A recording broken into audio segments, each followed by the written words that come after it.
Assalamualaikum warahmatullahi wabarakatuh. Saya Nurisan Ahmad Abdurrahman, NIM 180101011009. Saya akan membacakan hasil jawaban tugas Pinaltes Sejarah Islam Indonesia. Untuk soal yang pertama itu jelaskan kota-kota dagang yang merupakan fasal dari kerajaan yang bercorak Islam seperti Demak, Cirebon, Banten, Kudus, dan Pekalongan. Jawabannya, Demak, kerajaan Islam pertama di Pulau Jawa, karena posisinya yang strategis berada di jalur sutra atau yang biasanya dikenal jalur perdagangan oleh orang-orang Timur Tengah, hingga membuat kota-kota dagang di daerah pesisir pantai. Posisi yang berada di pesisir utara Pulau Jawa menjadikan kerajaan Demak yang memonopoli perdagangan. Lalu Cirebon memiliki letak yang strategis dan menjadi kota pelabuhan alternatif paling utara Pulau Jawa setelah Semarang dan Jakarta. Lalu Banten tercatat sebagai pusat perdagangan internasional seperti yang dijelaskan pada berita Cina Sung Peng Xiangsun yang menjelaskan rute perjalanan mereka.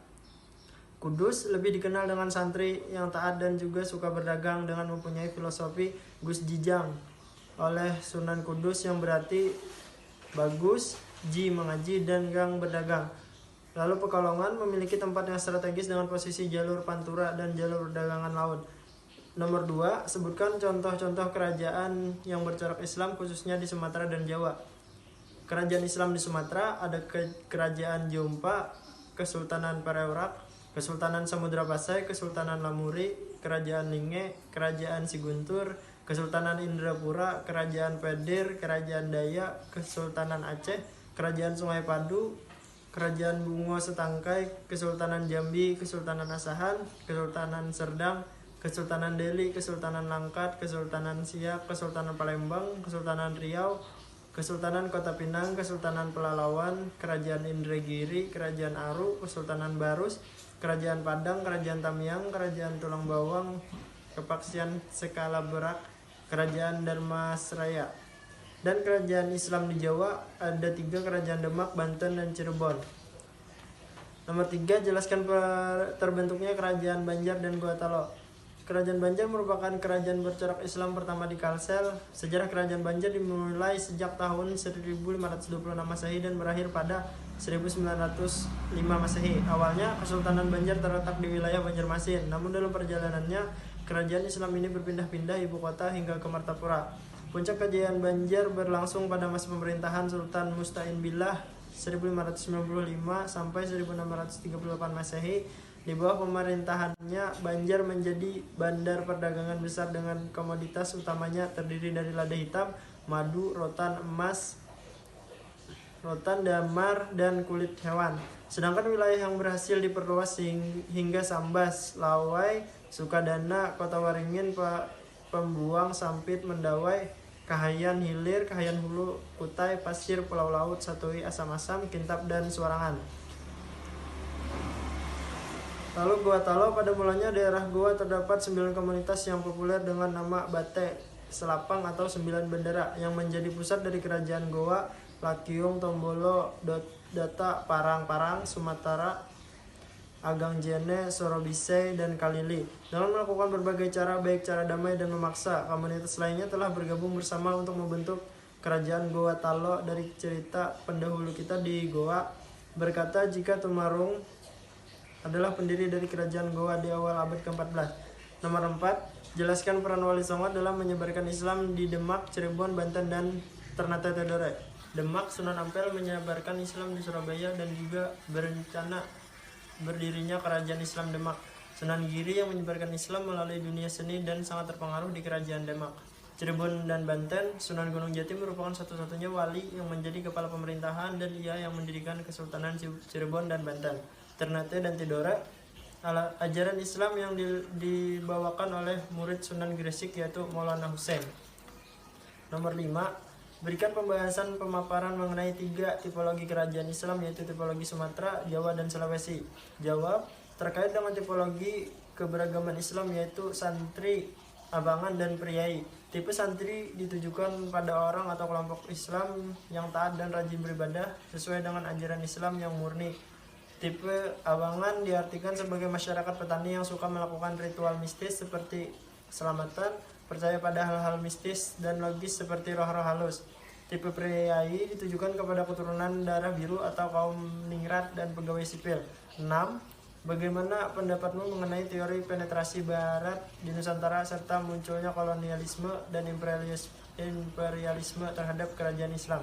Jawab, menurut saya hal tersebut sangat terpengaruh bagi masyarakat, mulai dari segi bahasa, kebudayaan, dan sikap, dan juga memberikan dampak di bidang politik, ekonomi, budaya di Indonesia, seperti kedatangan kolonial Belanda, kedatangan Jepang, dan adanya PKI atas pengaruh komunisme. 7. Apa saja yang menyebabkan konflik masyarakat Indonesia dengan bangsa asing? Jawab, 1. Perbedaan individu, 2.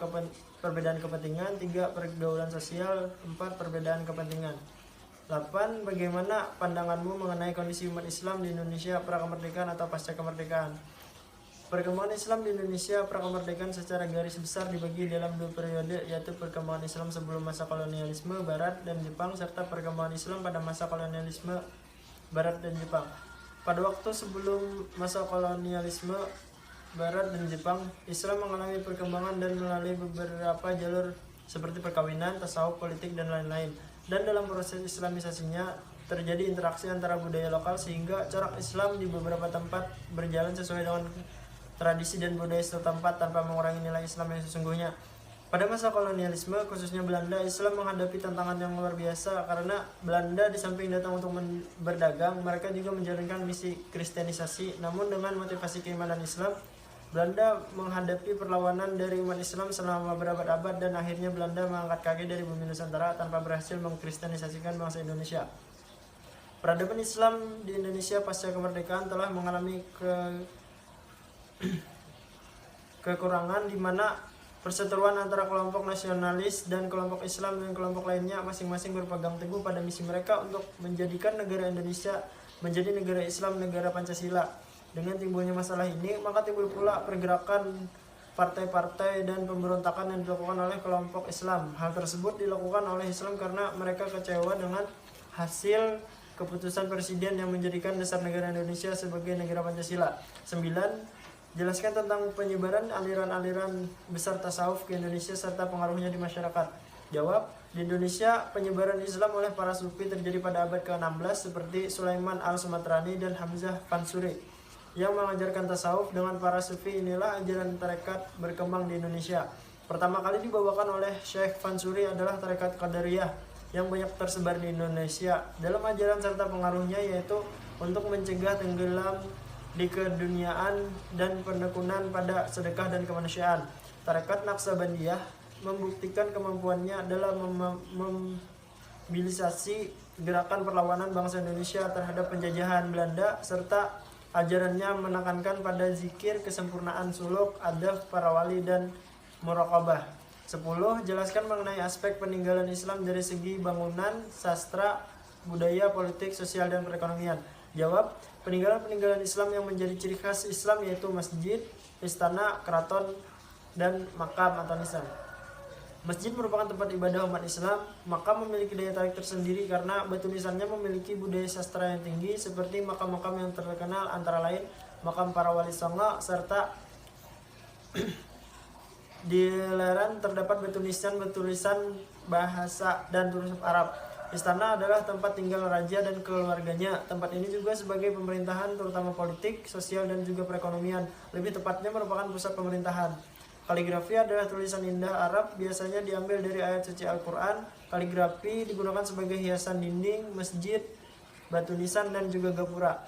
Karya seni, seni ukir, pahat, pertunjukan, lukis, seni sastra, syair-syair, dan hikayat. Suluk adalah kitab-kitab yang berisi ajaran tasawuf. Itu tadi jawaban dari soal-soal final tes yang diberikan Ibu. Terima kasih. Assalamualaikum warahmatullahi wabarakatuh.